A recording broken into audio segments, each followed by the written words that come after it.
मैं वो दिन कभी नहीं भूलती। मेरी सालगिरह थी और यास्मीन ने मेरे लिए नज्म लिखी और मेरी किताब में रखने के बजाय उसे उमूद की किताब में रख दिया था। और जब उसने किताब खोली तो वो ये समझा यास्मीन उसे बहुत ज्यादा मोहब्बत करती है। हाँ, और उस लड़के की गर्लफ्रेंड ने भी वो रस्म देख ली। फिर? कहा कि तुम मेरे बॉयफ्रेंड को लव लेटर लिखती हो और बस फिर लड़ाई शुरू हो गई। ओह, बहुत बुरा हुआ। अब दोनों की पूरी क्लास के सामने जबरदस्त लड़ाई हो गई थी।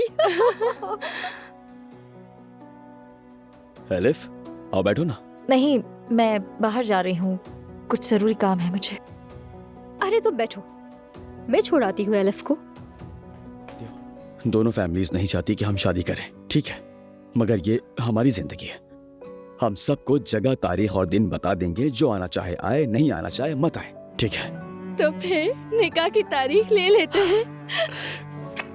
ले लेते हैं मेरी जान।